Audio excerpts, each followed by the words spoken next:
Health Forum of the Philippine College of Physicians. Ngayong araw po na ito, we are happy to present to you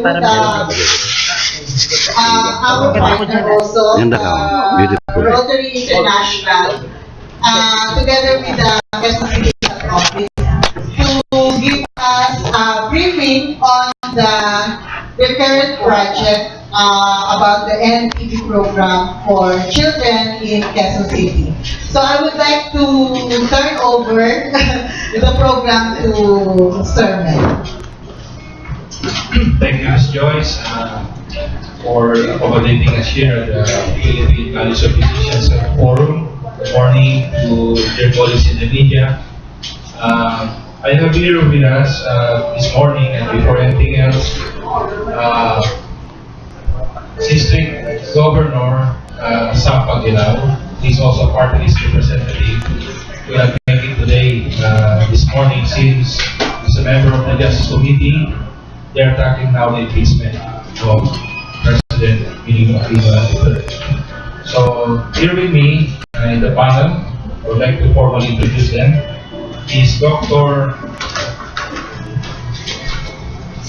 Rocelle Paulino of the Anti-TB Program of Quezon City, District Deputy Governor Chito Borromeo, the District 3780 NTB Project Coordinator Baby Allado, and the Quezon City Anti-TB Program Training Officer Dr. Manny Po.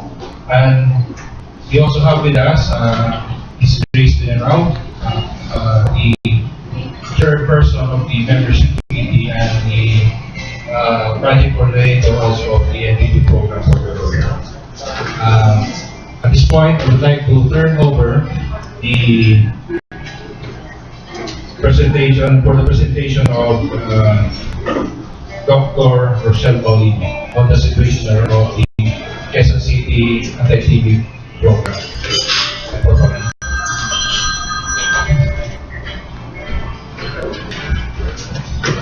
Good morning. I want to introduce myself. I am Dr. Rocelle Paulino. I am the City NPP Medical Coordinator of the Quezon City Health Department. So today, I will just be giving some briefing or overview of the NPP status accomplishment of Quezon City. So,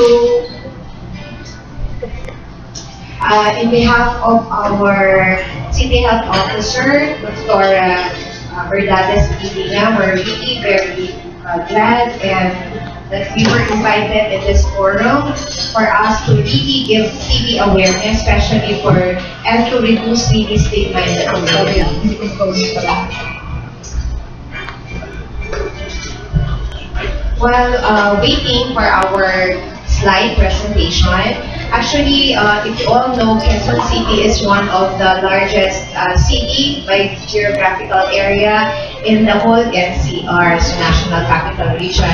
And we are one also of the most populous, or with a 3 million population. So you can see that TB for Quezon City, about 23% of the population is from the city of Quezon City.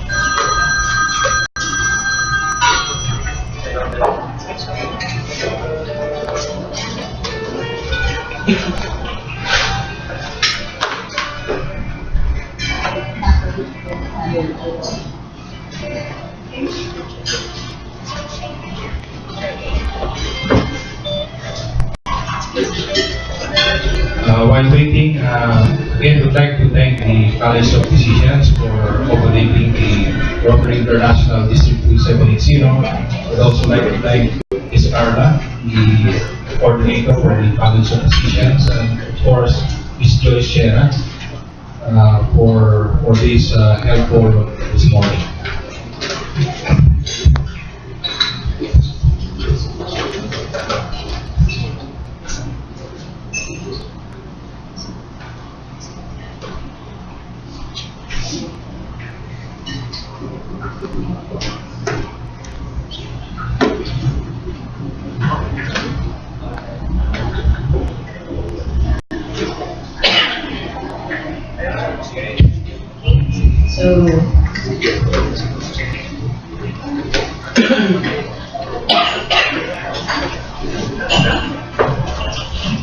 Okay, so as you can see that the famous Quezon City monument in our Quezon City Circle. So for MPP accomplishment for Quezon City, we can see here that the global TB control target, one of that is the impact targets of the Millennium Developmental Goal 6, which is to halt TB by 2015 and begin to reverse the incidence. So to the MPG, that is the target, global target for TB program. Likewise, the Stop TB Partnership, which is from 2015, the target is about 50% reduction in the TB prevalence of death. Likewise, of course, for 2050, yun nga pa tanong namin, sa 2050, sino pa po ba dito ang buhay? So, siguro yung mga bata-bata, so what is our target? Siguro, ang mga makaka-benefit po nito are those, yung mga children na po natin. So, we aim really to eliminate or at least one na lang daw po, at least one case per million per population. So, these are the trends. So, this is a very important slide wherein it shows that the trends of TB burden from 1990 to 2016. So, that is the rate per 100,000. As we see from the 1990 to down to the 2016, as the introduction of the DOTS. So, what is DOTS? It is a directly observed treatment short course wherein the other common name is the tutok gamutan. So, on the introduction in 1995, we can see that the prevalence, the incidence, are really falling very slowly, very slow. So, the decrease is decreasing up to 2014 already. So, if initially we started in 1,000, now if you can see that 2014, we're able to reach already about half of our target. So, it's about 400 or less than 400. So, we're very thankful for those TB advocates that we have reached by 2015 our target already. So, status of the MPG globally. The world is really reversing TB incidence by 2015. However, sabi nga po, it shows that the incidence is falling very slowly. However, through the DOTS, the tutok gamutan, it is really, we're reaching already or achieving our MPG goal. In addition, all regions except Africa and Europe are on the track to achieve Stop TB Partnership target to really reduce 50% in mortality by 2015. Then these are the trends in this slide, trends of TB indicators. So if you can see what are really MPP indicators for TB program. Number one is our case detection rate. Our case detection rate are those patients, registered patients who was initiated treatment. So once the patient is initiated, it is registered in our TB registry. So if you can see the CDR, all forms from initial 2000, it is again slowly increasing up. Likewise, our treatment success rate, which is the initially you have started the medication, initiation of treatment, down to the end of treatment, which was successfully treated, is one of the indicators is the success rate. So we can see again, it is slowly rising up. So in this slide, we can see the distribution of informal settlers in the Philippines, especially in one of the survey 2004 annual poverty incident survey by the NSO. You can see that NCR tops really the 20% poverty line incident. So much of the support are coming from the different TB partners supporting our NCR, and followed by the Region 6. Right? So this is just a proportion of population per city. So how it is really important that Quezon City will be involved for TB program. About 23% of the population among NCR is really the most populous. So I mentioned a while ago that really we have a 3 million population as compared to the other cities. So the importance, the contribution of Quezon City is really very, very vital. So in here, you can see what the indicators that I mentioned, the cases notified or the case detected and the treatment outcome. If we can be comparing that in the Philippines, that majority of the cases notified are still new smear negative. What do you mean by new smear negative are those collected sputum, however, the result was negative. However, it was followed by new smear positive, so these are all detected with positive bacilli. So, also in the NCR, we already have achieved 99% with the same also. New smear negative and followed by new smear positive. For the treatment outcome for 2012, we can see that we have really going to the right case holding because success rate we have achieved for the Philippines is 91%. However, for the National Capital Region, we have 86%. But later we'll be showing the targets of our NTP indicators. So this is Quezon City. We'll be discussing now the profile, TB burden, goals, targets, and challenges that we are faced. So in this slide, you can see that really for 2014, we have a 3 million population with 6 political districts divided. So among with, we have 142 barangays and serving 64 health centers and 1 city clinic, 10 private and 10 public hospitals, 2 private hospitals, and NGOs who are servicing TB services in Quezon City. Along with that is we have 39 microscopy centers which give quality services through DSSM. What is this DSSM? It's a directly observed smear microscopy wherein you detect the bacilli through microscope. So we have 39 servicing for Quezon City, 25 among with is from LGU, 2 from the 12 from the hospitals and 2 from the private microscopy centers. We have 1 quality assurance laboratory wherein it validates all microscopy centers. So kung titingnan po natin yung mga lahat ng kinokolekta po na plema from our patient is validated. We ensure that these are accurate and there are no major and minor errors. Okay, so talagang quality. Pag sinabi po yan, we are very much sure of the result.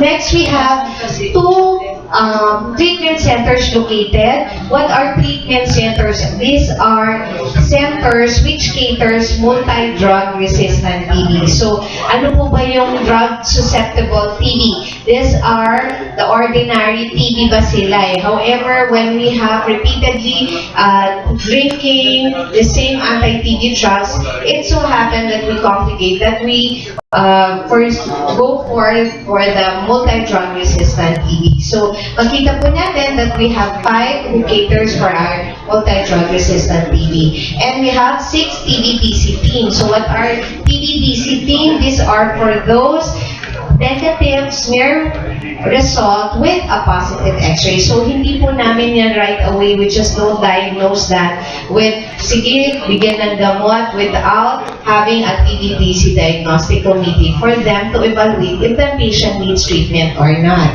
And of course, we're very much happy that Quezon City is one of the in NCR who has a QC TB-free council.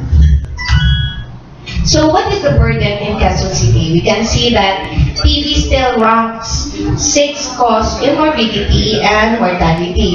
Likewise, if you have seen the informal settlers together with the population, we have at 52% urban poor who really needs to be diagnosed and be given treatment. Likewise, of course, some other LGUs also have this problem for those non-DOTs or those private physicians who are not engaged for the TB program. So, in this slide, we just shows that still we have 6 morbidity and mortality that it is still a burden in Quezon City. And just like what I said a while ago, these are the program targets. So we have to achieve these targets for Quezon City. So a case detection rate of at least 90% on all forms. Likewise, a treatment success rate of 90% by all forms. So it is really an indicator for us in all LGUs, in all regions to commit and achieve that targets. So we can see here the NCR targets. So they have about case detection rate of 100%. Likewise, for the Quezon City, we have already reached about 82 or 85%. So na-achieve naman po natin ang case detection last 2012.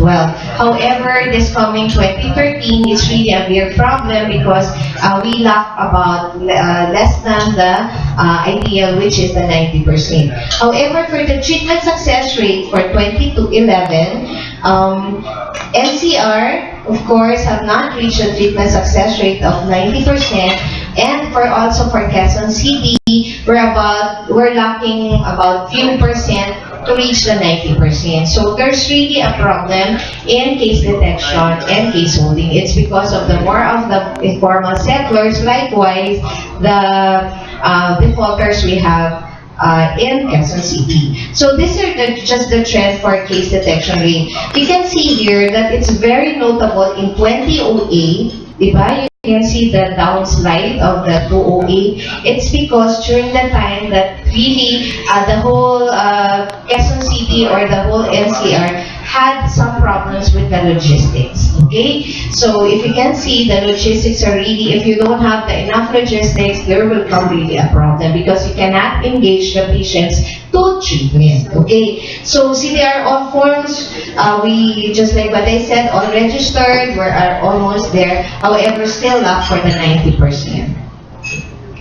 This is just an accomplishment together with, actually we're very fortunate that we have public-private partners. So these are hospitals, NGOs, even the QC jail are included with our partners, especially also all the NGOs like the Rotarians. So we can see here in this slide, we just want to emphasize on the effort of the public partnerships. Yes, we have about 16 to 17% of the contributions that they are giving to our city. So if you can see how important it is really to link all these hospitals, NGOs, likewise other partners to TB program. There's really a missing link. So that is the very important why we really have to identify other initiatives for us to really achieve that case detection rate. So treatment success rate, while these are the cure, so we are really, if you can see again, 2008, it's very notable again. Why? It's because even though the slides a while ago was no drugs, however, all those case holding na we started initiated was successfully treated. So lahat po ng 2,008 patients natin, although we had small decrease of CDR, but it was successfully treated. So it's more than the 100%. So for the treatment outcome for 2012, we can see that we are already rising to the target of the 90%. So we have reached na po the target. So what are the initiatives? Looking with our accomplishment, there's really something that we really have to take into consideration, like the CDR, which is low from the 90% and the increasing treatment success rate. So one of the initiatives during the time was during 2008 was the passage of the city ordinance. So ito po, it's a local implementation of TB. So batas na po ito, so there is a comprehensive and unified policy for tuberculosis in Quezon City. It was signed by our city good mayor, Honorable Mayor Belmonte during the time. So it's batas na po. So there is really a teeth that we really have to follow. Then the 5 components of that strategy is ito po, because we have a political commitment coming from our city mayors, our local chief executives. Of course, you need really a DOT. Yung tutok gamutan po kasi. What is really important in tutok gamutan, you can see, ensure that the medicines are really taken by our patient.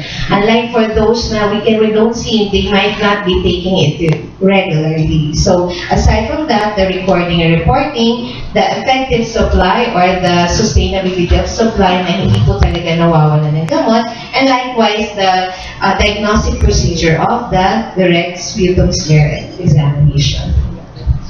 Another passage of ordinance was last 2005, SP 1582, which states that there's an ordinance directing all drugstores and pharmacies that there should be no dispensing of anti-TB drugs without a prescription from our physicians. So, what happens with this, if you commit violation, you will be penalized. So, meron po kami sa Quezon City na batas na for all the pharmacies that they should not dispense without a prescription coming from our good doctors. So, aside from that, one of the initiatives we did was the hospital engagement. If you can see, these are the roster of hospitals we're already engaged, and probably this year, we're also expanding to more hospitals engagement, which we really sees that it is very important, but because in one of the survey, 43% of our patients, TB patients, goes to the hospital. So we're seeing that there is really this link for us really to engage our hospitals. So these are the hospitals for Quezon City who are engaged in TB services. Aside from that, the TBBC or TB Diagnostic Committee who recommends for treatment, we have also these hospitals who give their share also of responsibility for treatment of patient. And our partnership, mga NGOs po namin, we have many. So especially in Payatas and German Doctors, Unang Lingap, Abot Kamay, and Downtown. So, other than that, so it's not only the hospitals, not only the NGOs, we even engage the workplace. So, we're very happy that SM Foundation, especially SM Fairview, won the most outstanding TB in the workplace during the 2012 MLQU Award. So, they garnered the most outstanding. So, we can see that even in your workplace, there is TB services. So, para po talaga na wala tayong nasasabi na stigma. So, you can treat in your workplace. Likewise, TB in prison. Yung Quezon City Jail po natin, very, very lucky. It's because they were equipped, they were given satellite treatment center. They're also servicing TB for our prisons. Likewise, TB in the special population. And of course, we also engage our private laboratories. Of course, syempre, there are some patients that prefers to go to the private rather than the public. So, among engagement of these patients or laboratories, we are really increasing our case detection. And very good, it's one also in NCR that QC has a functional barangay TB management council, especially in Barangay Payatas, but it is already expanded to very now, and on the second reading na po kami, yung Barangay Health Management Council. So it's not only TB program that we will be catering of the barangay, but also the all-integrated na po ang other programs. And we have also TB task forces formation, like this will assist us as treatment partners in 46 identified barangays in Quezon City. So meron po silang kasama for treatment partners po for our TB patient. And we're lucky that our TB task force was registered in Sept noong 2013. So marami na po tayong initiatives na ginagawa for TB program and hopefully, and of course, yung TB HIV. Makikita niyo po ngayon, HIV is really increasing, rising na po ang cases. So, there is really a collaboration between TB and HIV. And what is very nice here is we give free HIV testing for our TB patients. So, free po yan. So, makikita po natin there are really TB patients with HIV as well.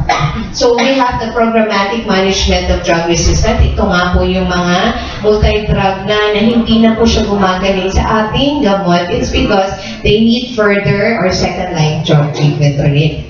Then, our health center, which caters our any type of any duration, and soon it is diagnosed to be also for TB. We have our remote smearing station. So for this are for far-flung areas that they cannot come to the center. So we managed to send there to the remote smearing station and give specimen to our and give services to our patient. The external quality assurance, the TBTC, and data banking. For Quezon City, we're very glad and happy to say that the city is already computerized on data information system. So other partners are here. We have Rotary, we have other QUICA, Business Department of Health, and others. And of course, this is very much into it before we, what we call this, before the Rotary. We want really to express our happiness because of the QCTB Free Council, which was established 2006. We started as Sagib-Baga QC, but now it's reconvened to Quezon City TB Free Council last 2011, and we are very functional and we conduct meetings every month. So in one of our members, of course, our Rotary, we embrace the partnership and commitment they have for our TB program. So these are the meetings we have for the council. So what are the challenges Quezon City is faced? So of course we all know the fast turnover of our personnel, of course the manpower, the sustainability of partnership, of course with the engaged partners like the private and public. The sustainability is really very difficult. However, we can see that our partners really committed to our TB program. And of course, the 100% certification and accreditation of DOTS facilities, because of course, we all know that through PhilHealth, we can be able to have this budget for us to buy or allocate our meds and other funds. Then sustained monitoring and likewise the availability of logistics. It is beyond our control that sometimes it's not really, so it does not suffice also all the patients we have for the patients. Of course, syempre po, with the strong support of our good mayor, ayan po with our TB task force, with our committed health workers in Quezon City, with our regular meetings and of course commitment, Quezon City was recognized in MLQ Achievers Award during 2012 as the most outstanding LGU in NTT implementation. So Quezon City po ng 2012 po yan. So we're very happy that we are really recognize our hard work. Likewise, our sabi nga dito sa slide nito, we always end this with a slide. So kahit anong kulay, anong itsura, maliit man, malaki, all for Quezon City, kapit visit po kami lagi kasi that's the way, or DOPS po kami in Quezon City. So thank you. Yeah, at this point, I'd like to hear from Past President Baby Allado for her presentation on the Rotary International NTB program. Good morning, everyone. I'm going to present the overview of the NTB program in Quezon City. This is an initiative of the Rotary International District 3780, which covers the whole of Quezon City.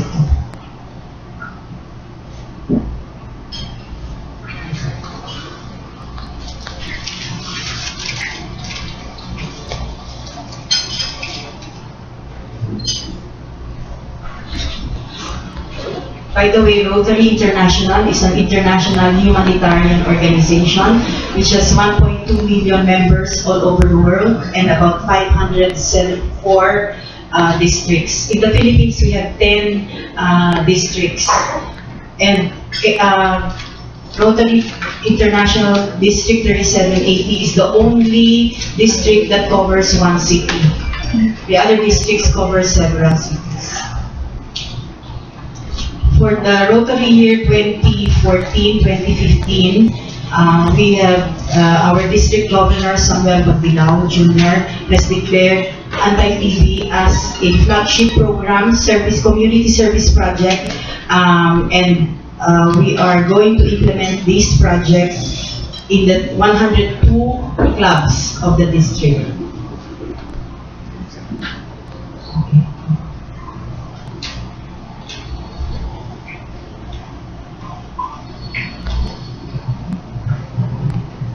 Here po yung aming logo, no? NTB in Quezon City.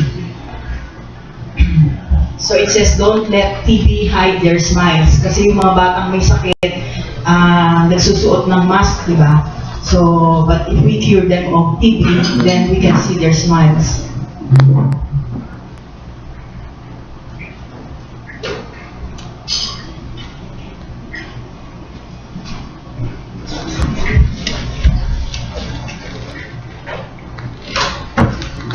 Ito pong programang ito ay nilunsad natin in partnership with the Quezon City Government. I think this is the first time that the Quezon City Government has linked up with a private organization sa ganitong scale. The project beneficiaries that we are targeting are the 23,000 daycare students in 289 daycare centers in Quezon City. So, kapartner po natin dito yung City Health Office as well as the Social Services and Development Department of Quezon City.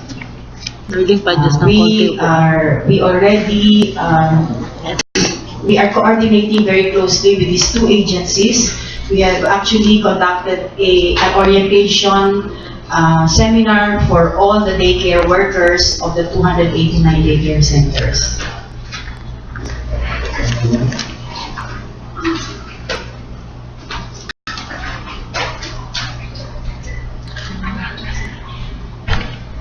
For your information, we invited Dr. Rocelle to speak to our incoming club presidents last January, and she was the one who gave us directions as to what actions are needed. So we formulated our program in line with the Quezon City initiatives.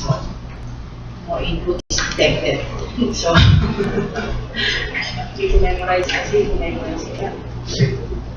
Okay. In the meantime, I will ask our Deputy District Governor, Chito Borromeo, to tell you why we decided to go into this program.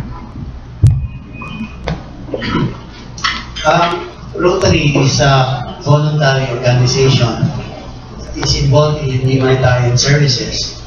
And whatever resources that we have, we get it from sectors, from contributors, and so on and so forth.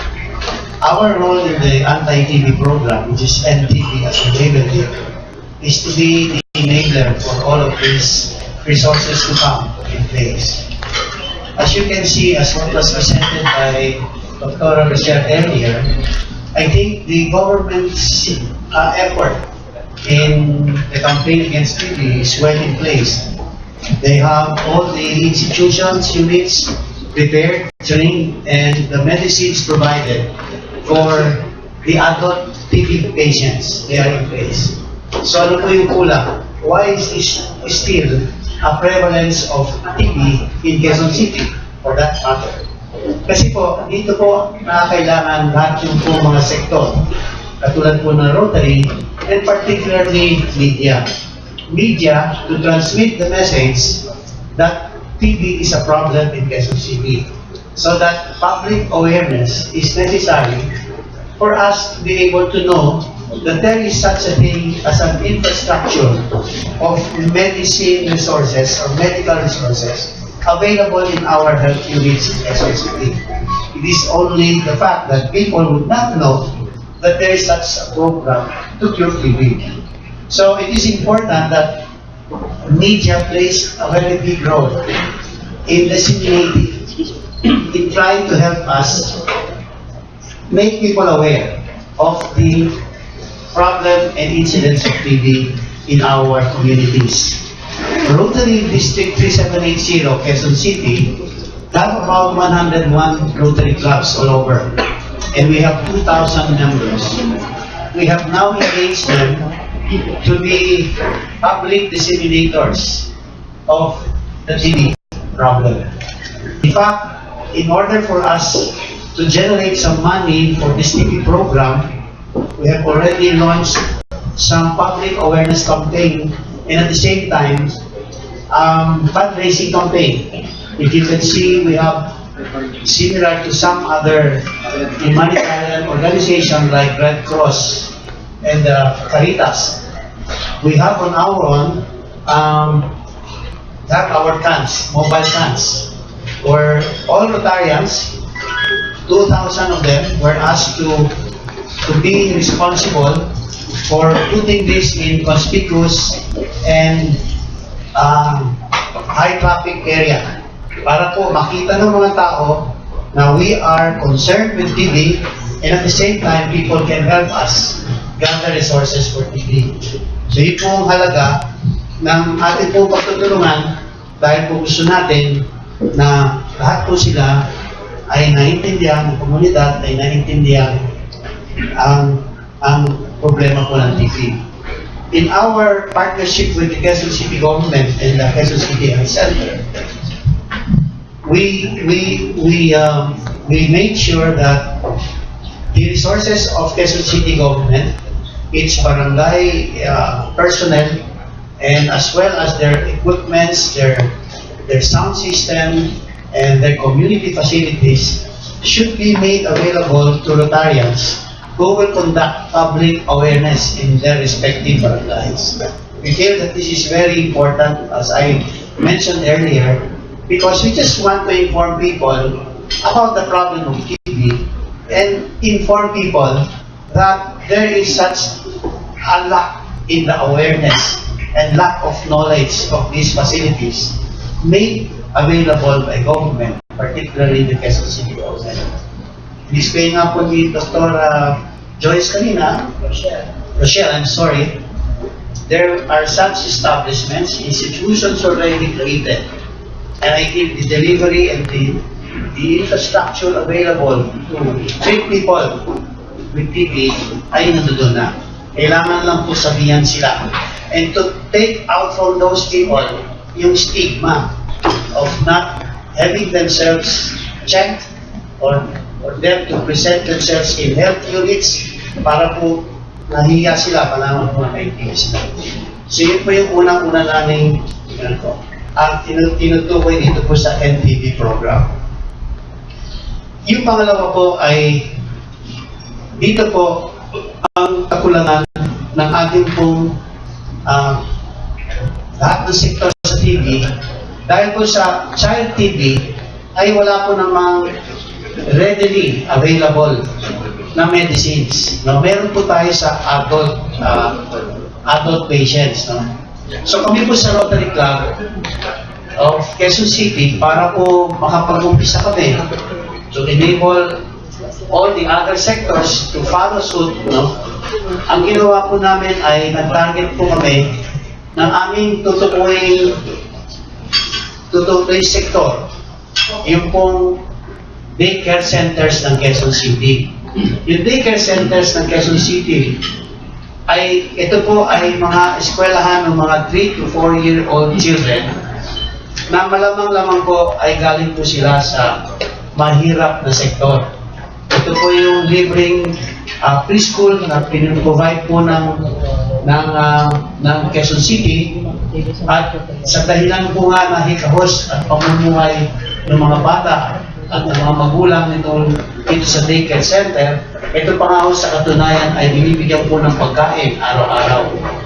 So, where nutrition is a problem, the incidence of TB will be very high.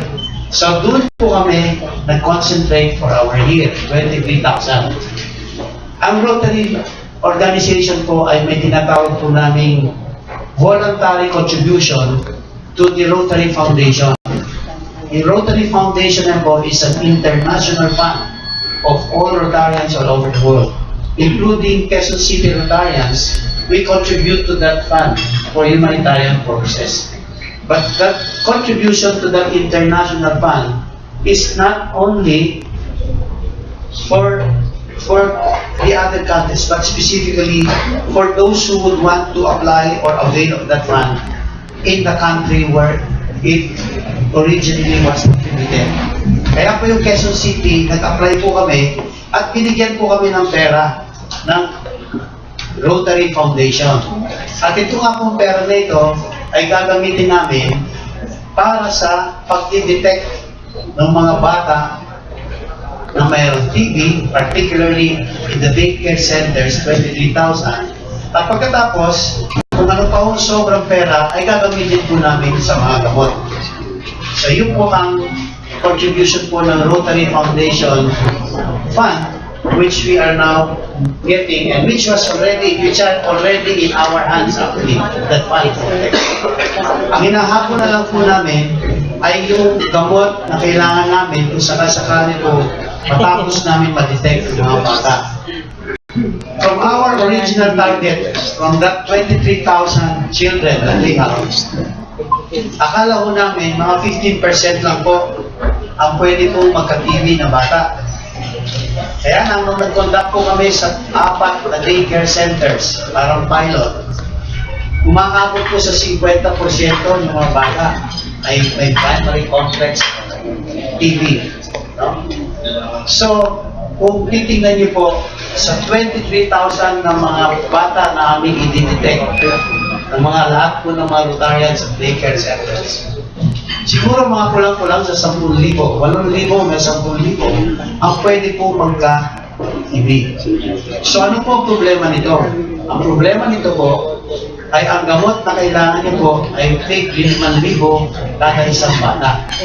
Sa 5,000, kung 8,000 sila, 40 million to 50 million pesos ang kailangan po namin i-raise para malikong po ang pera nito. So kaya nga po may mga fundraising kami.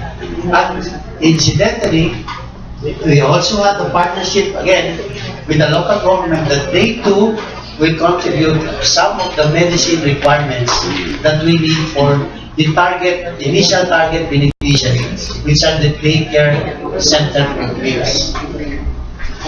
Ang Department of Health po ay nangako din sa amin na magbibigay po ng medisina para po sa bata.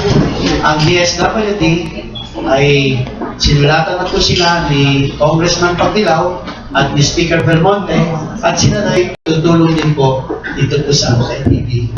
So pag nakikita niyo po ang naging trabaho po ng Rotary Club, sakasakali po tumating, lahat ito pong initiatives natin to cure the TB problem among the children, we just want to enable everybody, including media, to help us gather all our resources to eradicate this TB.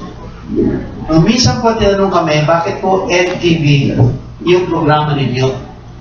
Sabi namin, yung NTB, ibig sabihin po, lilikawin po natin lahat ng TB incidents. Napakahirap po nun. Hindi po pwedeng mangyari yun sa isang araw, sa isang taon, sa isang dekada, o 15 taon for that matter. Ngunit, ang isyoso man po yan, ay mas maganda na po yung meron tayong target. Ang sinasabi natin, ang target natin, tapusin po ang TB. Kesa sa wala po tayong maumpisahan.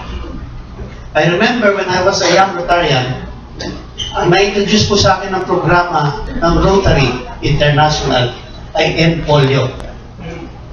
At noon po, wala pong nakakaalam na mayroon pong solusyon ang End Polio, ang polio. At tayo po ay masyadong swerte dahil po sa Rotary International ang nagsimula po ng End Polio Program ay yung pong Filipino International President na si Matt Caparas. Siya po ang nag-introduce niya. In-introduce niya sa buong mundo hanggang inabot pa ho nila Bill Gates, nag-contribute po ng pondo sa polio at ngayon po halos wala na po yung polio. Halos wala na po yung polio at ang alam ko po, konti na lang po sa India, sa Pilipinas, katiting na lamang sa Afghanistan, sa Islamabad, or whatever, doon na lang po ang konting polio at halos mawala na. Wala pong naniniwala dati na matatapos po natin yung polio. At salamat po sa Rotary, na umpisa, we were able to enable all the sectors to participate. That's why now we can claim as Rotarians that we have been part of that eradicating TB. Dito po sa Quezon City, there are certain historical significance why we have to do it. Yung ating pong Pangulong Quezon ay namatay po ng TB. Kaya nga po meron tayong Quezon Institute, which was actually devoted for tuberculosis. So, ganun po nagsimula yan, at tagal na po sinimulan din Presidente Quezon, ngunit hanggang ngayon, bakit po nandyan pa rin yung TB? So I think until such time that all of us, private sector, government sector, and media particularly, can pool our resources to eradicate TB, that's the only time that we can solve TB, just like when Rotary International eradicated polio. So kami po, katulad po sinasabi natin, we're just an enabler. Sa katunayan, ang aming pong governor ng aming district na si Governor Sept ay nakita niya mo yung problema, kaya kami nag-NBB program. Ngayon po, sa Kongreso, siya po nag-file ng bill together with two other congresswomen to file a bill to provide free medicines now to make available resources of Department of Health and local government units free para po naman sa children affected with TB. It's now pending in Congress, and I think Secretary Ona is very receptive about the bill, and they will even consider it as a priority for an administration bill. So, with these things, little things that we're doing, we become a part of that. We become an enabler, and if we can make everybody feel the problem of TB, lahat po, masosolve natin po yan. And the target that we call MTB will not just be a target, but could be a reality sa ngayon. Yun po na. So, papapatuloy na po ni kasamang Mel, yung sinabi, panakipbutas lang po ako habang wala pa po yung administration. Well, thank you, District Deputy Governor Chito Borromeo. I would like to have a shortened version of Vice President Bailey's presentation on the program of Rotary. Then we'll have a short talk from Dr. Manny Po, and then we'll have a Q&A. Thank you. Okay, actually, karamihan ng mga sinabi ni Deputy Governor Borromeo ay nandito po sa aking talk, no? But just as a backgrounder, alam natin lahat that TB is an infectious bacterial disease. Hindi lang po ito sa lungs nag-a-affect, pwedeng sa buto, sa baga, sa bato, so, at saka sa utak na yung iba, no? So, nakakamatay din po siya. So, this is transferred from person to person via droplets. So, pag umupo, bumahing, at saka dumura, dun nakukuha yung mikrobyo. But the nice thing about TB is that it's curable and preventable. So, ang gusto lang namin i-emphasize dito is that TB can be defeated, but there has to be a unified front involving affected families and communities, national government agencies, local government units, and of course in partnership with private sector groups and organizations. Ano po ba yung ating present status? Nasabi na po ni Dr. Rocelle, no? But despite the massive campaign against tuberculosis, still 63 Filipinos die every day because of the disease. Okay? Nagde-decline na po in the last 21 years. The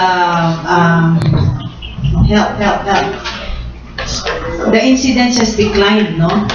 So 21 years na tayo nagtatrabaho against TB. And we have had results, pero hindi pa po dun sa gusto natin. So, yeah, the incidence of TB in the Philippines has declined, but many patients still died due to failure to seek medical treatment. Ano-ano yung mga reason? Yung stigma nga, ayaw nilang sabihin na may sakit sila. And then of course, walang resources to do that. Ngayon, ang napansin po namin when we were formulating this program, napansin namin that the government focused on the adults. So, sa mga health centers, merong libreng diagnostics, at saka libreng gamot for adults. Pero wala para sa mga bata. So, kaya namin tinarget na ang mga bata ang ating tatargetin. At saka sa mga bata po, yung mga most vulnerable population ay yung mga 3 to 4 years old. And these are the children that are in the daycare centers po. So sa Quezon City, alam na natin yan, number 6 siya in terms of morbidity and mortality. Ang naapektuhan yung urban poor population, but we have a shortage of facilities as well as manpower and logistics. So, yung most recent DOH tuberculosis prevalence study, ang sabi nila 2 million children from 0 to 13 years old. So, ito yung pediatric population are infected with TB or primary complex. And 40,000 develop the disease every year. Children from the urban poor are the most vulnerable because they are malnourished, they are underweight, they cannot afford the cost of the treatment, and of course the environment, which is unhygienic and crowded. Adults with TB are usually the source of the TB. Walang batang nahahawa sa kapwa bata. Nakukuha nila ito sa matatanda. So, one person that has active TB can infect 10 people sa isang bahing, sa isang dura, sa isang atching.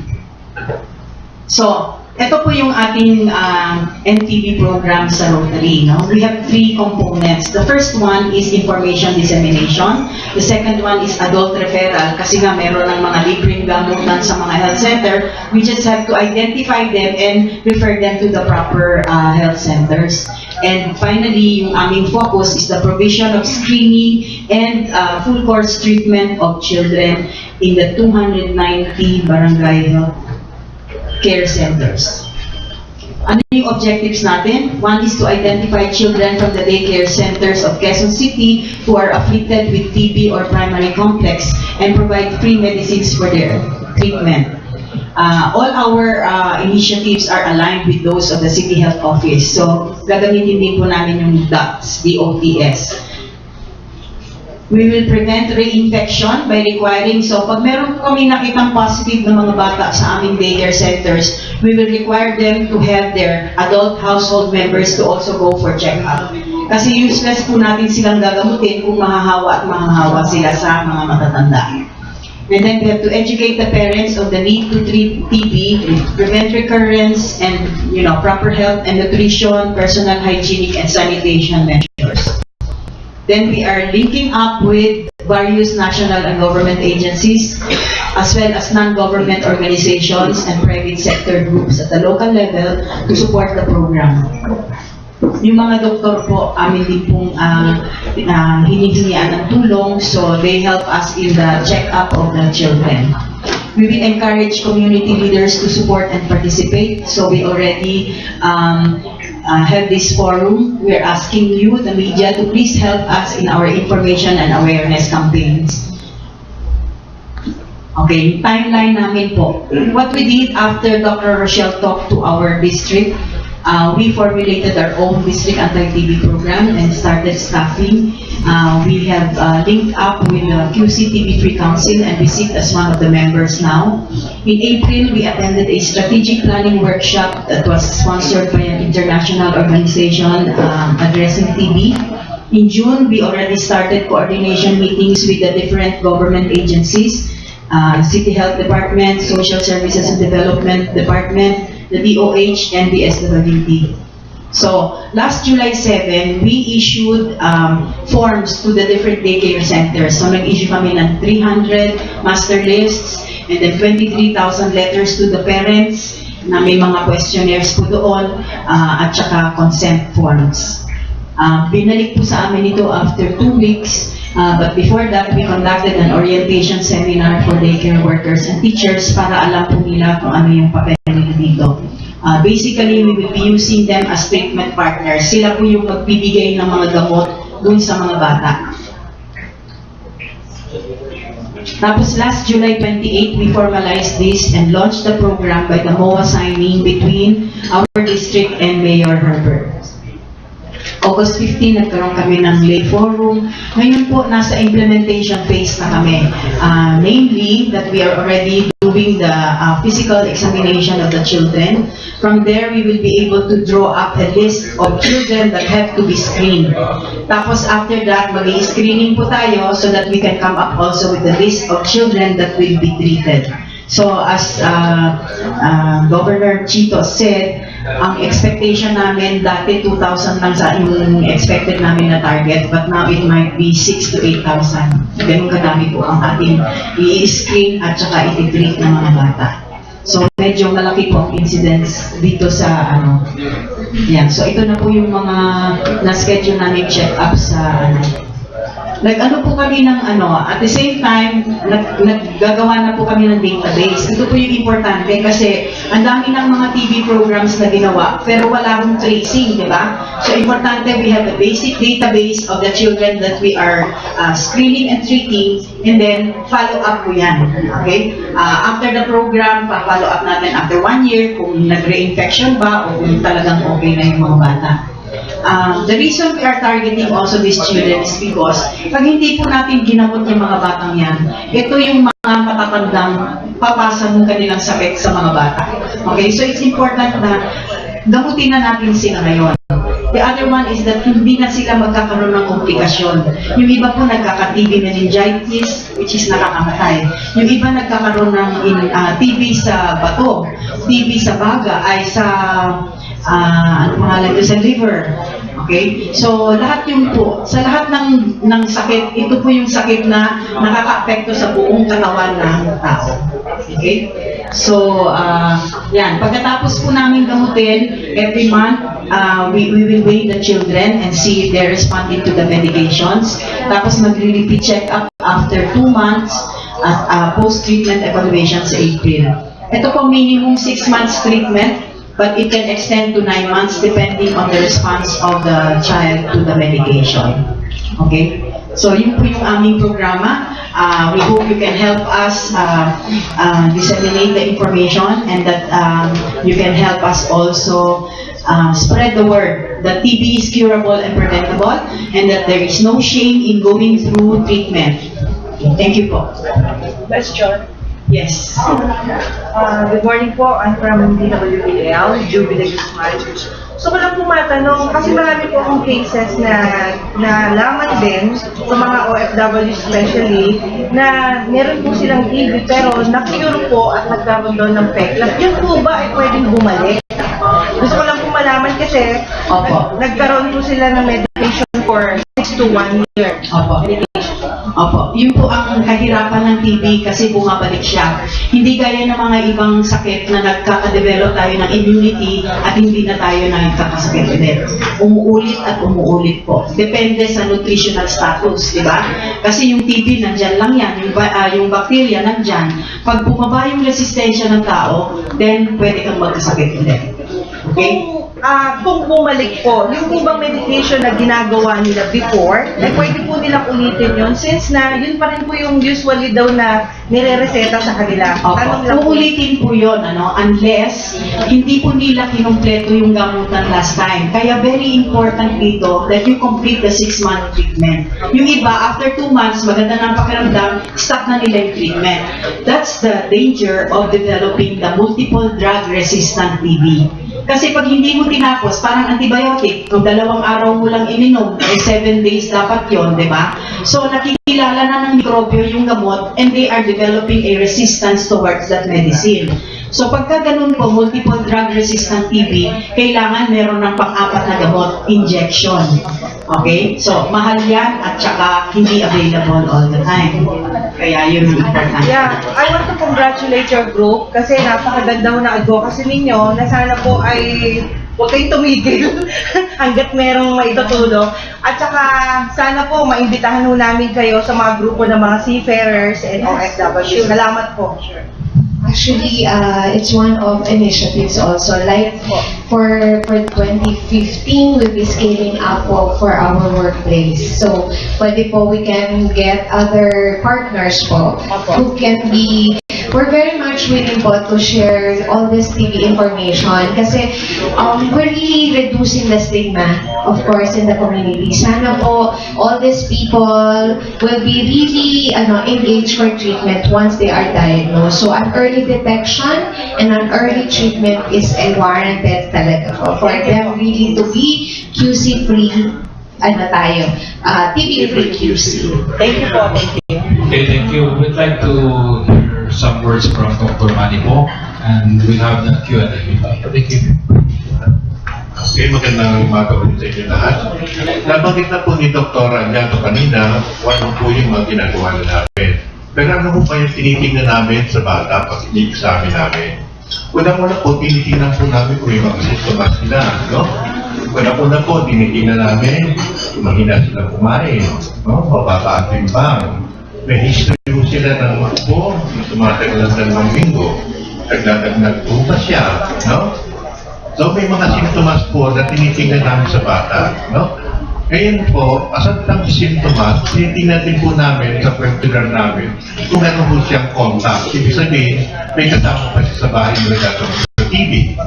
Pangatlo ho, kung nakita natin na meron na siyang sintomas, tinatawag namin yung tuberculosis testing or PPD test para ma-determine ho natin, no? Kung ang bata nga o sa TB, no? And then pang-apat to, X-ray, and then pang-lima, yung special procedure like culture, no? Ng mga sputum.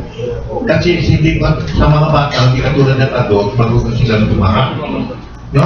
Kaya hindi namin masyadong binibigyan ng sabi nga emphasis ang sputum examination. It's mostly the symptoms, positive contact, tuberculosis test, X-ray. At saka sabi nga natin, special examination with is culture. Now, out of the 5, at kung nakita po natin may 3 na positibo na tayo na-identify sa bata, hinagamot na po namin. Ang paggamot naman po consists of 3 or 4 medicine. Depende po sa lugar o sa sagot po ngayon. Ang recommendation na ginagamit natin, 3 gamutan, 3 gamot. Pero at present, mayroong recommendation na gawing 4 ang gamutan. Kasi nga high risk na po tayo. No? Kaya eventually, yung pagkagamot po na 6 na buwan, yung isang gamot po, tatagal ng 2 gamot, 6 na buwan, yung 2 ay isa, 2 buwan. No? And then, ang monthly check-up na ginagawa po natin, hindi lang po yung tinitingnan namin kung maganda ng pakiramdam ng bata, kundi tinitingnan din namin kung mayroong side effect yung gamot. No? Yung pong gamot kasi nakikita natin, nagkakaroon ng epekto rin sa bata, pero sabi nga namin is very minimal. Yung tinatawag natin side effect or allergy, no? Katulad ng hepatitis, pantal, no? Yun po isang mga ina-obserbahan namin. At very importante yun, sabi nga natin, kung iniinom ng mga bata ang kanilang gamot, no? Kaya doon papasok yung treatment partner. Either tulad nung napag-usapan namin, ang treatment partner natin sa gamutan ito, yung mga personnel sa daycare center at sa magulang. Kasi Monday to Friday, it will be the daycare personnel who will be giving the medicine, and Saturday and Sunday, it will be the parents. So, sabi nga ho natin, tulong-tulong ho tayo dito, no? Ang isa pang mahalaga, dapat yung tandaan, walang TB sa bata o walang TB sa matanda. Kaya sabi ho natin, once we diagnose a child who have to be positive sa tuberculosis o X-ray, we advise the parent to at least go to the health center for possible check-up, or sabi nga natin, at kung makita natin positive, mag-treat na rin sila. Hindi parang impong, pabalik-balik lang. Nabanggit nyo kanina, sabi nga nyo, ibig lang sa X-ray, no? Ibig lang po sabihin, no, may pag-check, sabihin nagkaroon siya ng TB, no? Ngayon po, sabi nga namin yung doktora, pwede bumalik po yan kasi wala ng immunity ang tao sa TB sa ngayon, no? Kaya kailangan po talaga nutrition at saka palakasin natin ang ating immune response. Kasalukuyan naman po, may ginagawa din ng gobyerno natin, no? Kasi ngayon po sa kasalukuyan, meron po kami tinatawag na newborn package being sponsored by PhilHealth. Pagka anak po ng bata, binibigyan agad sila ng BCG, hepatitis B, no? Yung BCG po, yun ang sabi natin kontra para hindi magkaroon sila ng mga komplikasyon sa TB, no? And then, kasama na po dyan yung mga newborn screening, hearing test, no? So, ngayon naman po, another factor na ginawa din ng PhilHealth, no?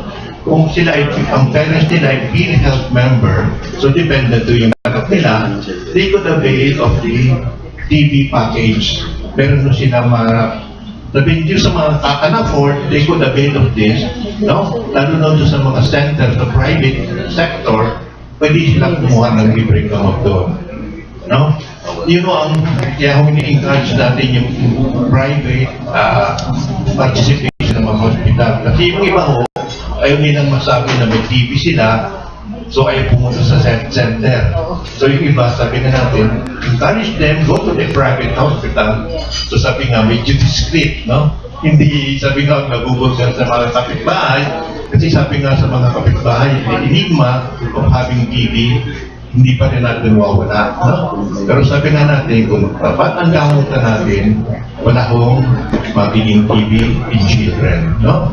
Yan lang po. Thank you. Okay, thank you. We would like to entertain some questions from our friends from the media. And I would just like to repeat that last month kasi anti-TB month, August, and that's also the time that we announced formally the NTB with the MOA signing with Quezon City Mayor Herbert Bautista. And just to answer a while ago, that we should not stop in this advocacy.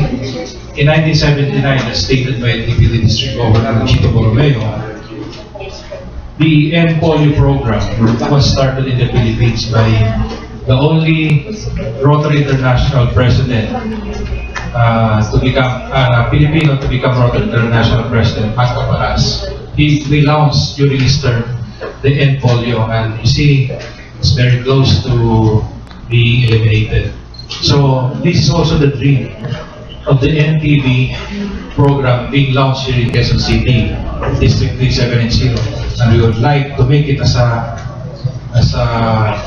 flagship project to be adopted by all other 10 districts in the Philippines. So this is a multiplier effect, and hopefully the Rotary International will also embrace and launch this new kind of health advocacy, not only in the Philippines, but also in Asia and globally. So, we'd like to entertain questions from the media. Yes. Mr. Kip. Please. Ang tanong ko lang, lahat ba ng health centers sa buong Quezon City, mai-entertain yung mga walk-in doon at kailan mag-umpisa ito?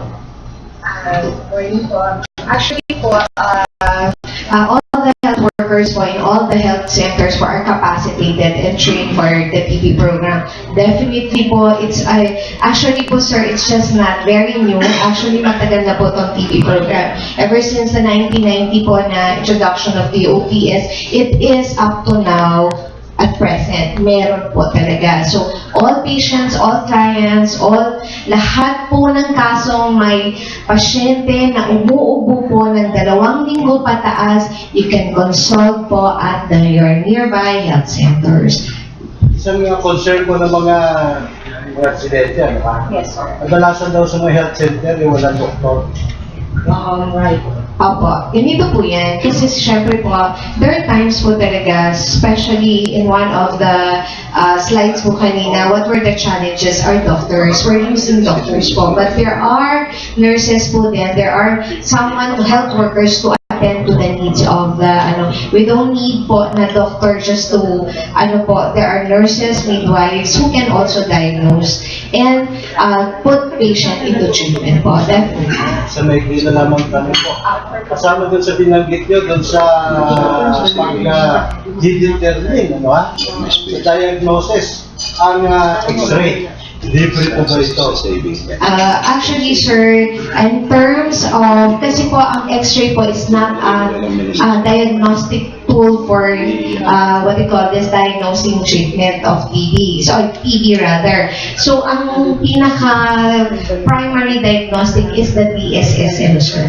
The direct sputum smear microscopy, wherein yung plema po ay direktan. Kasi ito po, no need to pay, no need to pay for your X-ray, but rather, kukolektahan po ito, libre po ang examinasyon na to sa lahat po ng public health and private and public hospitals natin na engaged to TB. So, kinukolektahan lang po ang plema to at sinusuri po through the microscope. So, there's no really need of X-ray.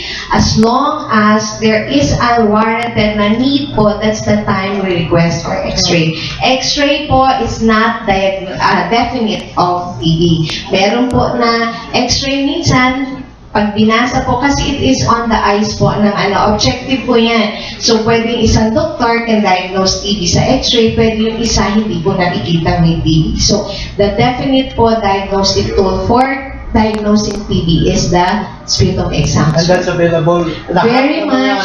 Lahat ng mga health center. Yes, sir. It is free po. Ano po yun? Libre. Kukuha na lang po ang pasyente ng plema. 2 collection lang po to. So, pwede pong 1 hour apart or pwede yung hirap po siya na mag-expectorate. Pwede pong 2 days po. Collection at the start, yung on spot, and the following day po. So, ito po, for all the information of others, this is free. Salamat, Doc. Okay, other questions? Kindly introduce yourself. Sweet from Philippine News Agency. Can you give us yung parang latest figure on TB sa QC?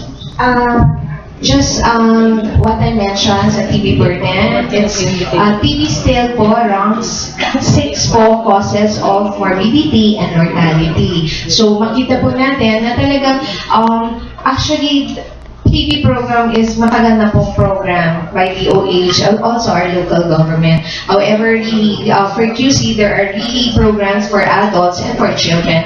However, there's medyo lang po talaga nagkaka-problem when it comes to children, which we're very glad naman po the Rotary International embraces the project po for the TB. There are logistics for that. However, syempre, limited lang po. Kasi syempre, in the local government, we cannot suffice, or even the DOH cannot really po suffice all the po siya. So, it depends po din yung nakukuha po na re-receive din ng local government, depends also sa DOH po siya. Yeah, just like yung cases po, yung kanina po natin, there are, among that was mga symptomatics identified, increasing po talaga yung numbers, identified of children. Kasi we measure that all forms po, it's children, adults, it's about po mga 5,000, 6,000 po identified. Later siguro po, ma'am, siguro will be flashing yung our slides, but you can see the whole city po together around roughly po nasa, I cannot remember, ma'am, but yung Anyway, we'll just okay, other questions, please. just for check na lang po yung ito po. Ayan. So, roughly, it's about 20, yung na-identify natin noong 2012, it's about 25,000, and now about 26,000 po identified and examined. And our patients po na ongoing na treatment natin, all forms is roughly about 6,000 po, 6,000 to 6,500. So, nakita po natin that this is really something really have to, to address, that we really need to stop TB. Siguro, it's not only in Quezon City, actually in the whole Philippines. Hindi nga, sabi nga natin kanina, it's globally, nakita po natin, except Africa and Europe, tayo po nga, we are really declining very slowly. However, Asia, yung Europe and Africa, they're still maintaining the increasing. So, makita po natin through the efforts and commitment of all the agencies, all the supports from other partners po, we can really achieve the MDG goal po natin na 50% reduction. Thank you. Magandang araw po, si Annabel'S sa Radyo Alina and Network po. Point of clarification lang po. Ma'am, you made mention po kasi kanina, 3 million population sa Quezon City po. Kasama po dun yung mga bata po. Yes. So yung 23% po, na binabanggit nyo din po, ano po yan? Yung po ba yung 23% of the total national capital region population. So about, sabi nga natin, it's about yung about 3 million. Kasi mga 12,000 ang NCR population. So 23% of it is mga 2.8 to 3 million population, which is the present population per QC. So, you made mention din po na by 2015, your target is to reduce or eliminate TB, both children and the adult po. So, aside from POTS, ano pang mga programa ang ginagawa po ng Quezon City para po talagang maabot po natin yung target natin by 2015? Kasi po kaya po naitanong, may mga na-interview po ako na ang sabi niyo po kasi kanina, pagka nag-undergo sila ng DOTS, tutok gamutan, di po ba? Dapat po ba nasa center or nasa hospital po ba? How about po kung na-stress na po, nasa bahay na po, pero hindi pa rin sila totally magaling?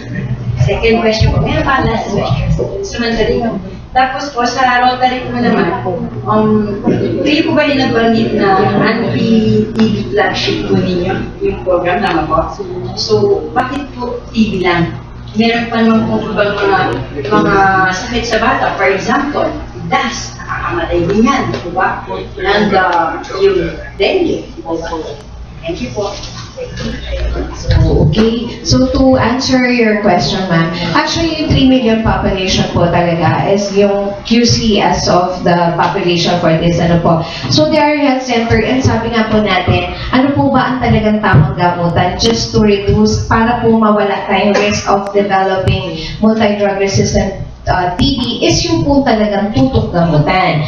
Yung tutok gamutan is based on yung araw-araw we ensure that all these medications are given. There are times po kasi na there are patients, kunyari medyo prolong na po, they don't actually take it anymore because they feel they're not already sick. They feel well. So we make sure that these are given daily. However, there are really times po na talaga it will be very difficult, especially for mga mga workers, yung mga nagtatrabaho po. So we utilize po treatment partners na. So as much as possible, we need our treatment partners such as yung mga barangay health workers natin, even our public health workers. But, of course, pag talagang in rare occasion na talagang hindi kaya talaga ng medyo malayo, we even utilize the family members. So talaga po, syempre po, the family members, gusto rin po niya syempre bumalik din yung tatay, nanay. So they really want na talagang it's DOTS. Aside from yung sinasabi, what else do we yun lang po talaga ang kailangan natin. Because we are, remember, kaya nga we are doing initiatives like engaging po other partners, yung mga non-DOTS, yung hindi nagtututugan.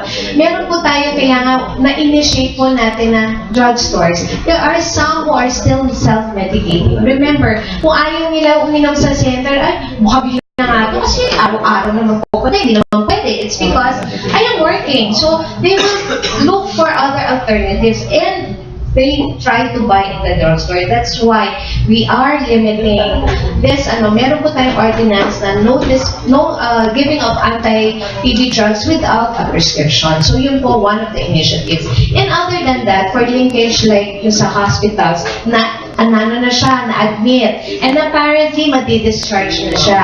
What we can do is a good referral, ma'am. So once na-diagnose ako sa hospital, kunyari na-admit po ako, and we were started already sa hospital, we have a referral coming from the hospital towards to the health center or any accessible, yung pinakamalapit po na health center, they can still continue their medication. Ganun po ang DOTS network na po sa QC, and we're very much sure we will not be awarded as the 2012 most outstanding LGU without all these commitments from other partners and from our public sector. Thank you, Dr. Rocelle. I will hear from District Governor Chito. ay yung kanilang katanungan kung ano ba yung ibang ginagawa. Actually, as a humanitarian services organization, meron po kaming area of focus. Ang isa po naming area of focus is medical treatment or medical extension, assistant and disease prevention. Yun po isang focus namin. Yung mga Rotary Clubs, may kanila silang, yung 100 Rotary Clubs in Quezon City, may kanya-kanya silang ini-embrace na tinatawag namin kanilang Rotary Community. At may kanya-kanya silang medical programs. Meron silang kanyang disease prevention program. Hindi lahat pare-pareho, depende sa pangangailangan doon sa community. Ngunit sa pangkalahatan, ginawa namin flagship project ito, ang buong distrito, dahil nakita namin yung kakulangan, malaking kakulangan para dito sa TB. So, ginawa namin important and a very significant project because we would like also to show people that there is a need to deliver a very good impact on awareness of the constituency. Yes. If I may add, you see the experience with polio, 1979. So, if you could see the campaign ng polio, ganito na lang. So, kunti na lang. So, it's the same thing with TB. We're breaking new grounds with the NTB program and Pilipinas ulit mag-umpisa. Hopefully, we could help our brothers and sisters who are suffering from TB, especially in Africa, in other parts of the world. So, and even here in the Philippines. Secondly, with regards to your question, bakit NTB is just an area of focus. But the things we're doing, and we'd also like to commend your network and Lesson Crystal for doing such a good job in your outreach in dealing with several attending to health needs of our countrymen. The same thing with Rotary. Hindi lang po NTB yung programa namin, maraming involvement yung Rotarians to include yan, anti-measles, but these are done by several clubs and by several districts. So, hindi lang natin ito kasi na-propagate. But right now, we would like to really go out and pronounce and announce what the Rotarians are doing so that we could entice members of the media and other sectors to be helping us in our various advocacies. Thank you. Sir, good morning again. In behalf ng KITB Philippines, gusto lang po namin mag-request sana this time. Hindi na po magtanong kasi nakita ko namin ang napakaganda niyo yung ginagawa. Bakit hindi po kayo maglabas ng kahit mumurahing flyers lang na makaabot dun sa... Kasi actually po, ang dami ko pong nakakausap na yan ang problema. But the point there, una, pupunta sila ng clinic doon sa barangay nila. Walang tao, sarado. Pangalawa, hindi naman po kasi sila anytime available. Halimbawa po, sa isang tahanan po, bata lang yung kasama. Pag iniwan nila, nasunog na pala yung bahay nila. Diba ho? Marami yung instances na gano'n. Ang bilang isang media practitioner, pakiusap lang po namin, we might can help na marami mo kaming namimit din na tao para madagdagan din yung workforce ninyo, task force ninyo, gano'n na rin yung tingin ko sa sarili ko. Maggawa na po tayo ng, kahit yung mga newspapers na po pwede natin magamit, na yung campaign na merong ganitong kampanya na libre po pala, na meron pong kaakibat na konting gamot na maitutulong sa kanila. Kasi po, yung impormasyon na yun, mahirap pong ipalaganap kung puro ganito tayo, tapos wala naman pong nakakaabot dun sa mga maliliit na taong walang pera. Thank you very much. I will just cite one good TB awareness done by the DOH. Yung remember you watch yung kay Mitch Valdez. Yun po. Initially po, yung may mga tululuha, mga ganon. It was modified and was changed to yung ang taong nagagamot at ang taong hindi nagagamot, which is really a very, very impactful TB program. Sana po nga you will be our medium to really make this aware for all our TB clients po, na talagang reducing stigma po talagang number one natin naging program. With regards to that, we'd like to thank you for your suggestion. And actually, with regards to Rotary District 370, the area of focus is actually on the school children. Kaya ilan yan? 23,000 to be screened daycare centers na. So, immediately, in terms of impact, meron na tayo. So, siguro yung gusto nyo mangyari in the general public, I think we will like to help in that aspect para magiging. So, thank you. Kasi sir, nakakita ako doon sa mga pinto ng mga bahay-bahay, meron mga nagdidikit doon na libre delivery, mga ganun, di ba? Yung parang gusto ko rin makatulong, ano na lang, kasi yun din ang ginagawa ko yung matulungan din yung mga magagaling natin, mga public servant, ang kagaya ko ng QC, dahil taga-QC naman ako. Yung inisyatibo po ba na hindi man po natin makita yung mga tao sa loob kasi hindi po lahat available o kaya hindi nagpapapasok. Yung campaign na idikit lang natin with paper tape, kahit kami nang gagawa na pwede po namin gawin yan. Salamat po. Thank you for your suggestion. We will gladly do it. So, it will take 2 more questions. Yes. Good morning, sir.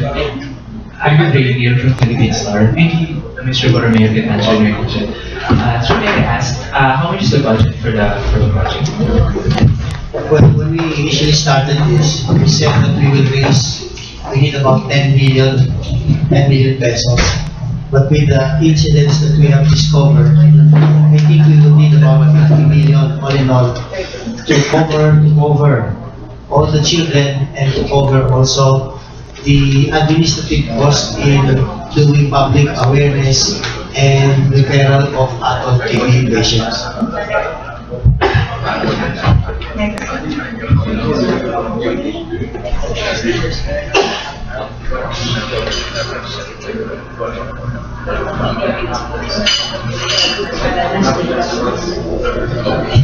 Okay, last question. Your name last. Okay, I'm Bert Garcia of the Bloggers Association of the Philippines with currently 7,000 plus members. My question is, yung pong proyekto napaka-ambitious po dahil ano lang po yan doon sa Quezon City. Ang sakit na tuberculosis, prevalent po yan saka widespread, nakakahawa. Yung taga Manila, maaari Manila sa Quezon City, di hawa na naman yun. So sana po merong spontaneous campaign with all the cities, municipalities all over na lang muna, Metro Manila. Dahil napakaganda po ng project, kung ma-eradicate niyo po yan sa Quezon City, hindi naman ma-eradicate sa ibang karating na lugar, maahawa din po kayo. Dahil lilipat din po sila at ang inyong hospital nasa Quezon City po Lung Center, UI, and all other hospitals that major and focusing on the tuberculosis treatment. So, your point? Yun pong TB talaga mahirap po. Siyempre, pagka hindi lahat po sama-sama. Sa amin pong assumption, pareho po ng Quezon City Government, meron din po mga health units all over Metro Manila, for that matter, would have the same available services. Hindi lang po natin makontrol talaga kung ano po kalawak o ano po kalaki o ano po sigasig ng mga lahat ng mga ibang kasali natin sa TV, paano po sila mag-react. Dito po sa Quezon City, kaya ang trabaho natin is gigilin lahat sila para mag-isama, para be involved lahat, no? Para pati kayo. At ang mangyayari po niyan ay ito pong impact na gagawin namin. Kasi nag-umpisa kami sa children. Kung ito po ay ma-replicate, ay maganda. Ngayon po sa amin po sa Rotary International Organization, 10 po yung distrito ng Rotary District sa buong Pilipinas.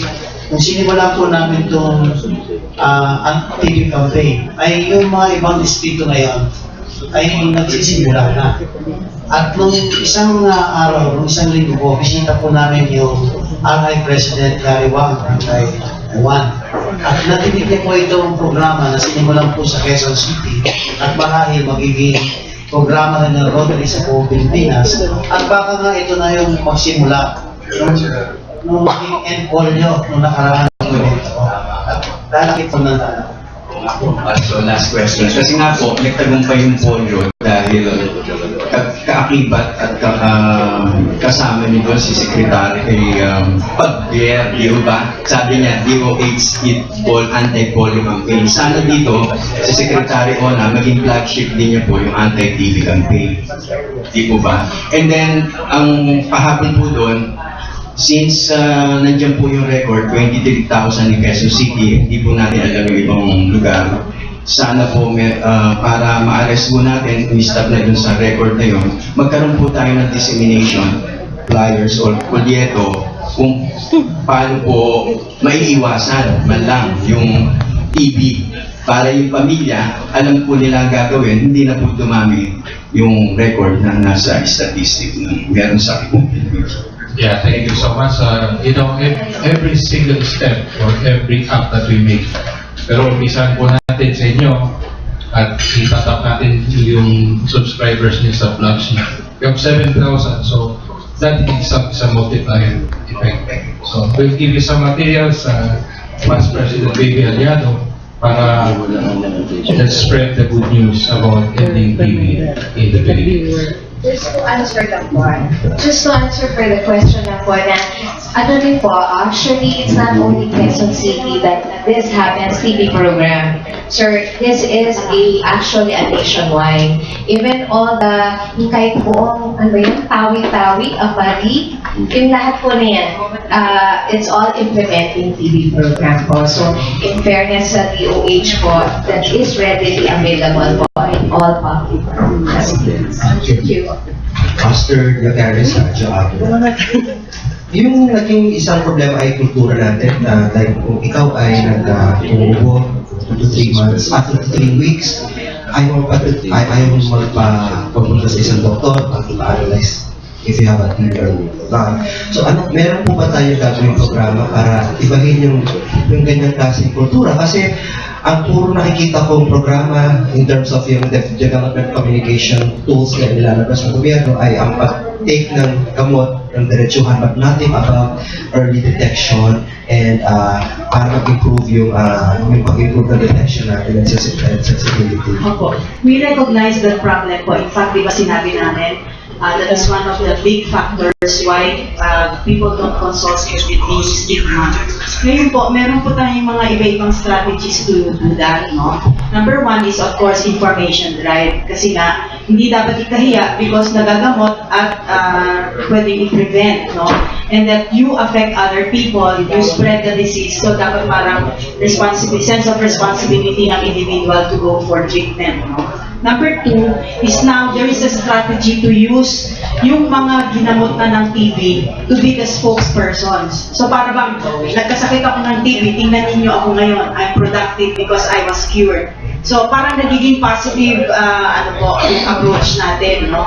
Meron po tayong mga task force na na-form in the barangays. Ganun po ang ginagawa nila. Naghahanap sila ng mga taong nagamot na ng TB para sila yung best, yung testimonial na nagagamot ng TB at you can be really productive persons by being cured of TB. In addition also, puro in addition po. Sige. Actually po, in one of the barangay in Payatas, actually there are contests po utilizing our TB, yung mga cured patient already. Meron po kami pa-contest doon na sila po nagtutula, sumasayaw.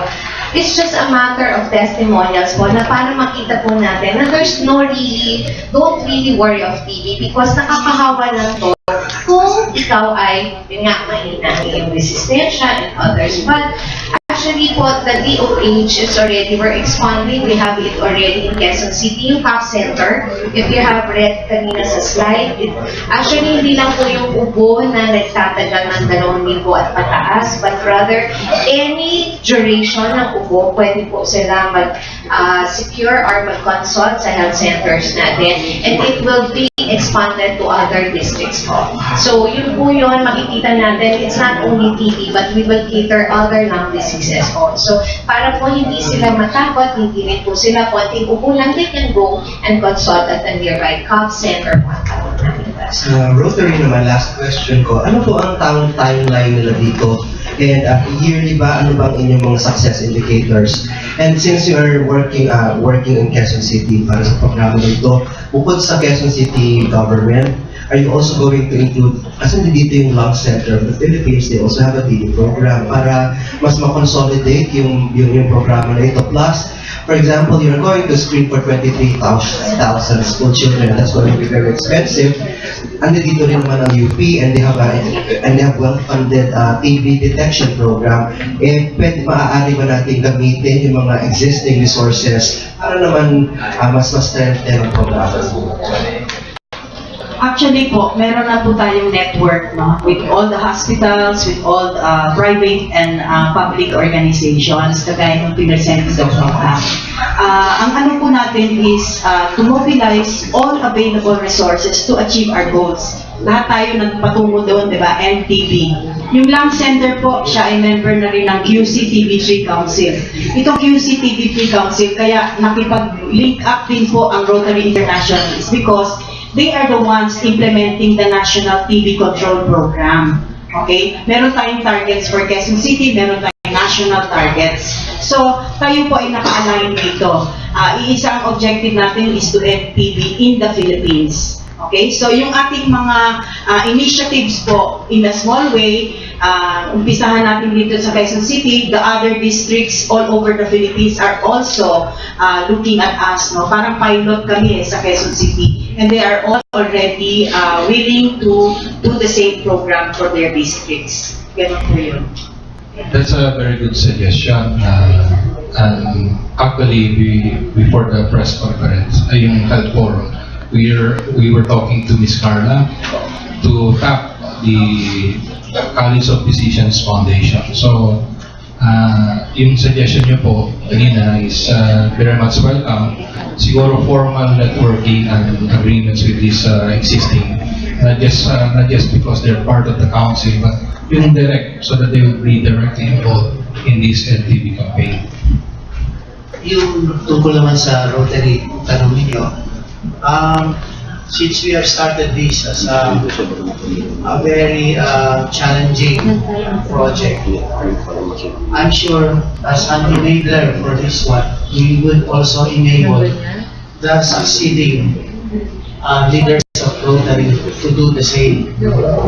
Kaya yung ginawa namin dito, katulad ng sinabi ko, yung targeting first the 23,000 is not actually the final solution in eradicating TB. But if we could have developed a very good impact on what we will do on these 23,000 children, I think we can contaminate also everyone to do the same in their respective places.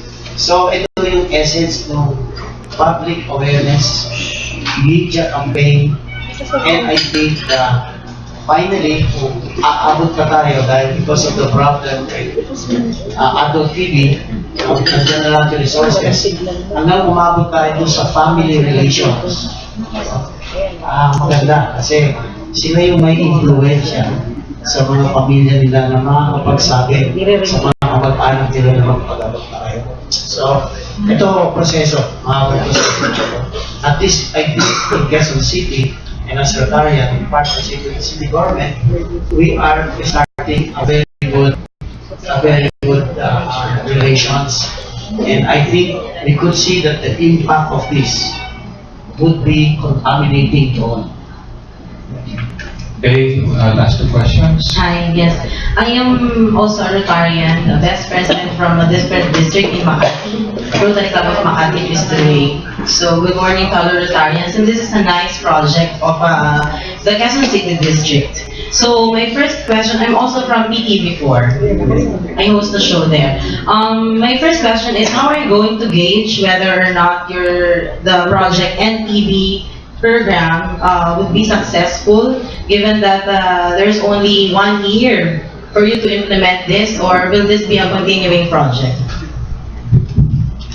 Definitely, a program with a magnitude such as this will be a continuing project. It does not end in 1 year. We cannot solve the problem in 1 year. So we are just launching it this year, but definitely the future leaders of Rotary will also continue the program.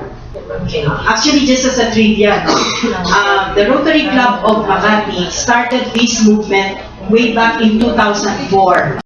In fact, they had a MOA signing with the 10 districts of Rotary, with Secretary of Health, then and then the WHO and the PhilPact. But unfortunately, after 10 years, nobody took it up. So in fact, past District Governor Tony Kila, who is now continuing the project, recognized the efforts of Quezon City and was very glad that the Rotary Club International, Rotary International District 3780 took it up. So para bang there is a continuation now, kasi parang for 10 years nawala, no? Parang nagtatulang siya. So definitely, this is going to be a continuing project of Rotary. Dadagdagan ko na lang po yung sinabi ko kanina. Yung ating gagawin dito ay sigun sa kaya natin malikong na resources. If we are successful, we have to consider also the fact that there are also a lot of factors that could accelerate also, or that could also affect people with TB. Poverty is a very significant factor. Kung hindi natin sumpo ang poverty, hindi natin sumpo ang nourishment para sa pagkain na kinukuha ng mga tao, susceptible yung mga tao na yan magkaroon. So it goes along with a lot of other problems that we have to solve. You know? It is only part of the holistic approach that we will take. But ako, sigurado po tayo na yung 23,000 liters ito po ito. Alright, so last question po is, how are you going to disseminate the information? You really need our media friends over here. And if you're going to implement a project in a certain barangay, you can invite our media friends for them to cover, or for me to cover. Yeah. Just for your information, the setup of Rotary Quezon City is like this. We have 102 clubs. There are 142 barangays, diba? So each club has an adapted barangay already. We have institutionalized this. Some clubs have 2 barangays that they adapted. Okay? Tapos yung aming zone mapping ng district, we are aligned with the congressional districts. Kaya we have 6 zones that are aligned with the 6 congressional districts. So lahat po ng clubs namin ay may adapted barangay. They also have adapted public schools. Kaya ang delivery of services ay institutionalized po. So since this is a district-wide project, lahat po ng mga clubs ay involved dito sa aming anti-TB project. But of course, they also have their own individual projects in the other 6 areas of focus, like literacy, may livelihood, merong peace promotion, lahat po yan, no? Maternal and child health. This is just one of the areas of focus, which is disease prevention and treatment. Kaya, yung pong aming set-up sa Rotary, we deliver all these community services. Ang kulang lang siguro is that, people don't know about it. Yeah, actually, holistic yung approach dito. Not only Quezon City Government, like Mayor Herbert Bautista, but all the congressmen of the 6 congressional districts of Quezon City, to include this House Speaker Belmonte. They are all supporting, and they have signed also a MOA, and with the District 3780. So thank you. We have one more question. Last question. Ano po, ako po si Leon Peranta, isang community leader ng Quezon City. Ako rin po yung Vice Chairman dyan sa Contra Demolition Association. Napaganda po nung inyong programa. At ako lang po, yung mga, alam ko po na sa pag-iikot namin sa mga communities, talagang maraming may sakit ng TB sa bata. Ang tanong naman po, kung yung mga na-demolis at na-relocate, na dati nyo nang ginagamot, mapapag-up nyo pa rin ba yun? O kailangan bumalik ko sila sa Quezon City para sa mga follow-up? Ganito, partner. Yung aming unang tutukuyin ay mga sa daycare centers. So marahil yung mga batang yung ages 3 to 4 pa lang, ay pwedeng kasama sila sa demolition, kasama rin sa hindi. Ngunit ang isang sinisigurado naming trabaho ay lahat po ng Rotarians kasi pag nandyan na yung gamot, minomonitor namin na lahat yung weekly na pagkuha nila ng gamot ay namomonitor namin. Kasi pag hindi kasi naputol yung gamot, magkakaroon po ng komplikasyon sa bata, magkakaroon po siya ng immunity, drug resistance. At pagka nangyari mo yun, ay magiging walking skeleton ng sa trabaho namin, monitor namin yun. Kung sakasakali man, yung mga bata na yan ay kasama doon sa malilikas, gagawan mo namin ang paraan yan para mapalo. Gagawan na sigurado po ay susuporta po kami niya sa anti-DB. Sir, actually, kasi po yung Rotary, we're just catering daycare centers. But ang children po natin from, pag sinabi po kasi TB in children, it is up to 15 years old below. So lahat po nasa mga public health facilities po, just in case po na demolish, na wala po. Actually, may referral system po tayo doon na kunyari po ako taga Quezon City, na-relocate po ako sa Montalban. Meron po tayong strengthened referral system po para po doon niya i-continue po yung gamutan. So, wala pong ending po doon at tatapusin na gamot para to reduce really ang Pwede yung second question? Yes, sir. Nakita ko po kanina doon yung 10 million na pesos ba yun? Kanina po magagaling yung water? Sa donation. Sige po, maraming salamat. Okay, Mr. Joey, last question. Is it okay with you?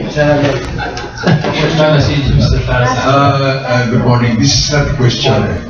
As incoming president of the JC's sustaining member and associate, I'd like to support this project.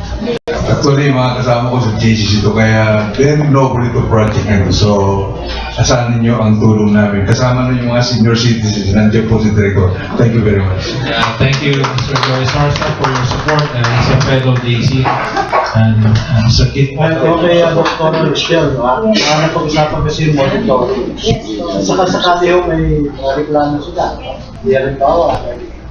Sa Quezon City Pero ba tayo nung maiinit na din yung telepono na tatawagan nila pa ba?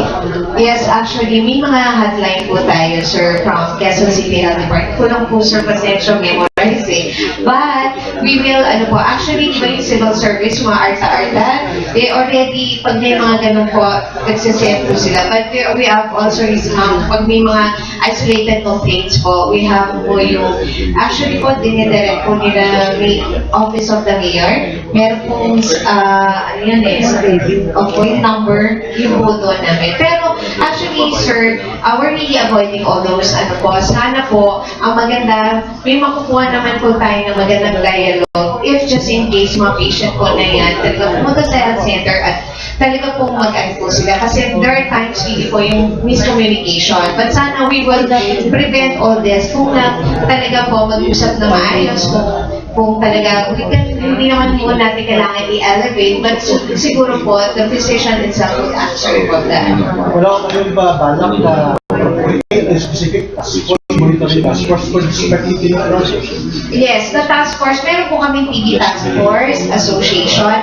Yun po, it's consists of mga TB volunteers po natin in the different, communities. In 142 barangays, mga 46 po was created. So, ito po, these are our, ginagawa natin, these are our movers. Sila po yung talaga nag-advocate also for our TB program and also disseminate information. So, what they usually do po is house to house. Nag-house to house po sila with the IEC materials together with health education. Remember, what is very important in TB program is health counseling. From the initiation of treatment down to the end of treatment.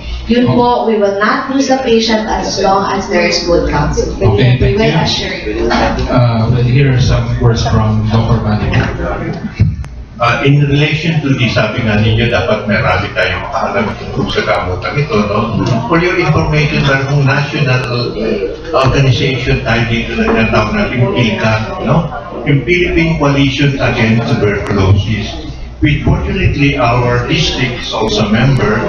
Ang Makati, kasama rin po doon. At ito po, lahat ng mga organisasyon, private and public, na gumagawa ng mga, sabi nga natin, pagkagamutan sa TB, adult and pedia, adult at sa mga bata, meron kaming asosasyon na ito. Lahat nito, sabi nga natin, nag-report sa PhilCat office para alam kung ano ang nagawa na nila at sabi nga natin kung ano mga naging problema ng bawat isang organisasyon para bigyan natin ng kaukulang pansin. No? Kaya tulad po na itong nakaraang buwan, meron nung tayong ginawang annual convention na matinong lahat ng mga kasama natin. Noong mga last March, meron tayong ginatag na World TB Day na lahat doon ng mga organisasyon na may gumagawa ng mga project o sabi nga natin patungkol sa gamutan sa TB, kumaten po at nagbigay ng kanilang paukulang pansin para ipaalala na mayroon tayong programa tungkol sa TB sa ating bayan na sabihin na national ho ito. Kaya alam po ng mga bawat isa, mula Luzon, Visayas, Mindanao, yung kakulang pansin tungkol dito. At ito pa ho, kasama ho din dito ang gobyerno. Actually, ang vice chairman ho nito ay government representative. So, alam po ng government din ang kakulang pansin tungkol sa bagay na ito. So, this ends our health forum, and before we leave, in behalf of the District 3780, District Governor Rocelle Paulino, who extends his felicitations to all of you, and the panel here, District Deputy Governor Chito Borromeo, Dr. Rocelle Paulino, Dr. Manny Po, and Past President Baby Allado, and Past President Grace Minerao. Marami pong salamat sa Philippine College of Physicians for accommodating us in this health forum, to Ms. Carla, at sa inyo pong lahat. Malaki pong tulong ito na gagawin nyo sa pag-contaminate ng ibang tao, ng ibang organisasyon para maibsan natin po ang thank you.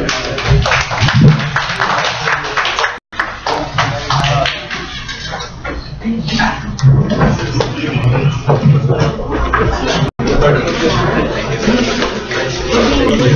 you.